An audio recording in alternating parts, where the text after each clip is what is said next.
Hello kids, greeting for the day. Hope you all are very fine. Myself Rakhi and I welcome to you online Hindi class. Dear kids, शुरू करते हैं अपना class etiquette से. Etiquettes of the week. Our first etiquette is raise your hand if you want to ask something.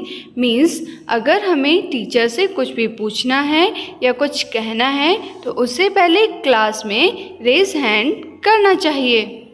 Our second etiquette is wait for your turn to give any answer. Means answer देने के लिए अपने turn का इंतज़ार करना चाहिए. बच्चों अब मेरे साथ साइट वर्ड्स दोहराइए. Read after me has. Read after me has. What is this? Has. What is this? Has. was. Read after me was. Read after me was. What is this? was. you. Read after me you. What is this? you. What is this? you. बच्चों अब हम लोग G K question answers revise करेंगे. Our first question is, what is the capital of Uttar Pradesh? What is the capital of Uttar Pradesh?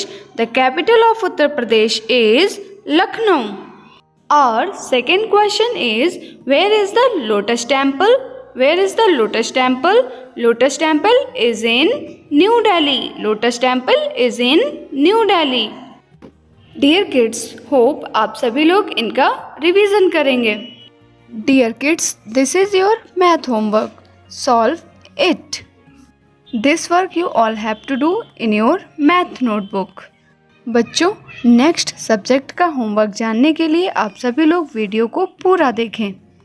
बच्चों अब बढ़ते हैं अपनी क्लास की ओर. आज की क्लास में हम लोग सीखेंगे जल के स्रोत. क्या सीखेंगे? जल के स्रोत.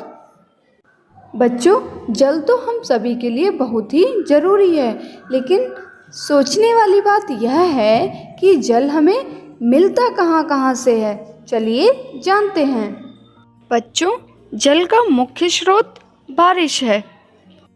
बारिश को जल का मुख्य स्रोत इसलिए कहा जाता है क्योंकि जब बारिश होती है तो बारिश का जल हर जगह इकट्ठा हो जाता है और यही जल हमें निम्न रूप से मिलता है. ये देखिए बच्चों यह है झील. क्या है? झील. झील को भी जल का स्रोत कहा जाता है. झीलों का पानी नलों द्वारा टंकियों द्वारा सप्लाई किया जाता है. बच्चों यह है तालाब. तालाब भी जल का स्रोत है. बच्चों तालाब गांव में पाए जाते हैं. तालाब में भी बारिश का जल इकट्ठा हो जाता है और यही जल सिंचाई के लिए उपयोग किया जाता है. बच्चों यह है नदी. नदी भी जल का स्रोत है. नदियों का जल भी हम लोग यूज़ करते हैं. यह देखिए बच्चों यह है नहर. नहर को भी जल का स्रोत कहा जाता है क्योंकि नहरों के जल से गांव में सिंचाई खेती के काम इत्यादि किए जाते हैं. बच्चों यह है नल. नल द्वारा भी हम लोगों को जल प्राप्त होता है. बारिश का जल जो ज़मीनी सतह में इकट्ठा हो जाता है उसी जल को फिल्टर करके नल से टंकियों से सप्लाई किया जाता है. बच्चों तो ये हैं जल के स्रोत. इसी प्रकार आप सभी को भी इनका रिवीजन करना है. बच्चों अब नोट कीजिए आज का इंग्लिश का होमवर्क. और आज का आपका इंग्लिश का होमवर्क है use of a an. Use of a an. यह होमवर्क आप सभी को इंग्लिश की नोटबुक पर पूरा करना है. अब बढ़ते हैं अपने राइटिंग पार्ट की ओर. राइटिंग पार्ट में आज हम लोग लिखना सीखेंगे श्रुतलेख.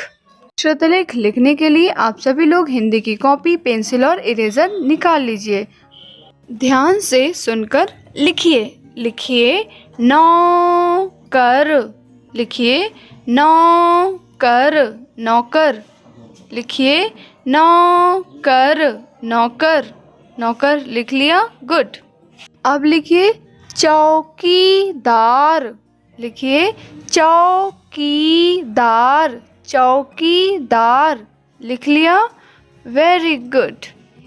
अब लिखिए मैना. मैना. क्या लिखेंगे? मैना, मैना। लिखिए मैना, मैना, मैना। लिख लिया, गुड। अब लिखिए धोबी, धोबी। लिखिए धोबी, धोबी।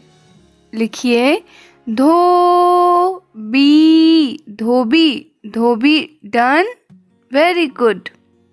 अब लिखिए कनेर। क्या लिखना है? कनेर, कनेर। लिखिए कनेर, कनेर। अब लिखिए पंखा, पंखा। लिखिए पंखा, पंखा। लिख लिया, पंखा, पंखा। लिख लिया, वेरी गुड। अब लिखिए चार पाई, चार पाई, चार पाई। लिख लिया, चार पाई। लिखिए चार पाई, चार पाई। Done, good. अब लिखिए नैतिक। लिखिए नैतिक, नैतिक। लिखिए नैतिक, नैतिक, नैतिक। लिख लिया, गुड। बच्चों, आशा करते हैं आप सभी लोगों ने श्रुतलेख के शब्दों को सुनकर लिख लिया होगा। श्रुतलेख लिखने के बाद आप मेरे द्वारा बोले गए शब्दों से अपने शब्दों का मिलान कर लीजिएगा। अब नोट कीजिए आज का होमवर्क। और आज का आपका होमवर्क है कीड़े मकोड़ों के नाम लिखिए। आज की क्लास यहीं पर समाप्त होती है। क्लास देखने के लिए thank you so much. Keep learning, happy learning. Bye bye kids.